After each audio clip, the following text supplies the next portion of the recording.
Hello, everybody.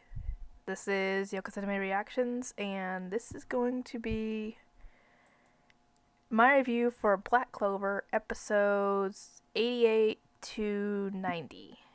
Oh boy, oh boy, oh boy. I am so glad I grouped these episodes together.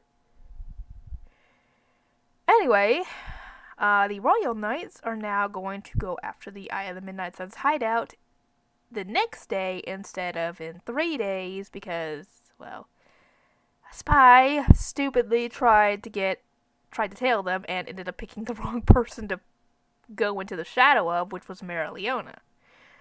Obviously, you can guess that that wasn't a smart idea. So she bumped it up after kicking their butts.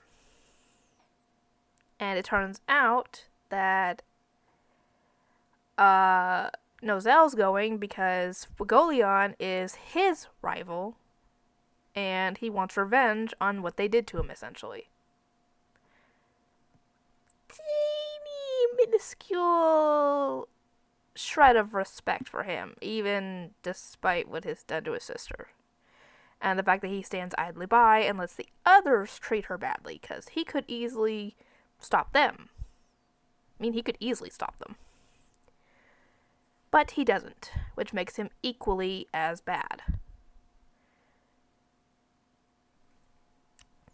Anyway, while this is going on, everybody else goes off to do stuff. Magna goes off to train because he wasn't picked. Vanessa and Charmy go off to do stuff.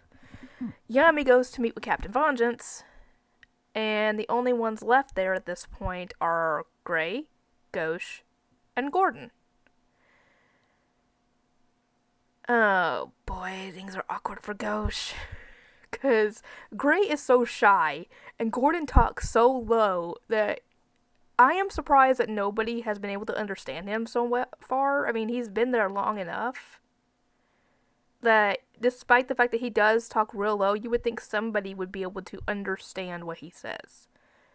As far as we know, nobody has given any indication to understanding what he says. That changes because while Ghost tries to go to his room to, work on his little Marie figurine, he tells Gordon that if you want to build friendships with people, you need to change a couple of things. I'm like, wait, you understand what he's saying? And I think it's that he just started understanding what the guy was saying. I don't know why. Maybe, I don't know. Somebody give me insight on this, because I still have no idea why Gordon talks so low.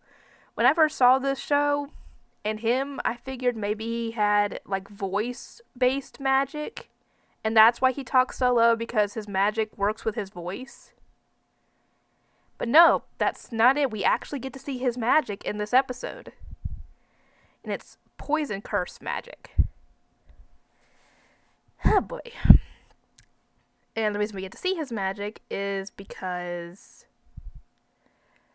the hideout gets attacked by the zombie guy, the crazy scientist lady, and the portal guy from the Eye of the Midnight Sun. And they try to, defend the hideout. We get to see a new spell of Gray's where she can transform one matter into another matter. For example, the gel creature that the scientist lady uses into a crystal that Ghost can destroy with his mirror magic. They end up getting their butts kicked, but they obviously are not giving up, and we actually hear the quiet ones talking really loudly for once. And I wish they would do that more often. Even if it's not, shouting, I wish they would be, talking in a normal voice, or somewhat a normal voice volume that the others can understand him. Because I think that would help his chances of making, friendships. Although I think if everybody knew what he was saying, they'd be kind of weirded out, to be completely honest. Because the way he wants to build, the way he's talking about friendship is just so. He wants friendships, and it's cute, but at the same time, it's kind of weird and creepy. And this is where we get to see the newest member of the Black Bulls, sort of. Newest, as in we hadn't seen him up until this point, but he's been a part of the Black Bulls ever since Yami founded the team, because this was his building. And Yami wanted to use it for the hideout, but the guy said, you could take it when I'm dead, because apparently he's got some kind of medical condition where I guess it would eventually kill him or something. And Yami's like, no, it'd be kind of weird to live in the house of a dead guy, so you're gonna be part of the Black Bulls. And if you ever need to, you can wear these, and he tosses him the robes. His name is Henry, and he's got a condition where if he's around people, his condition zaps their magic. So the only person who can be around him and not worry about that is Asta. And he actually ends up building a friendship with Henry because he found him at one point and came back to visit him at some point. And the reason how the building shifts like it does is because of Henry. Because he ends up fighting against the enemy using the building like a giant, like a mech robot, essentially, controlling it from within. And he kicks their butts. However, the spatial guy ends up finding what they came there for, which was the stone they got from Saucy Village. Yeah. The only 2 stones left at this point, I think, are the ones that the Wizard King had, which I think is the ones they got from the Underwater Temple and the Queen of the Witch Queen. Or whatever, Vanessa's mom. Oh boy.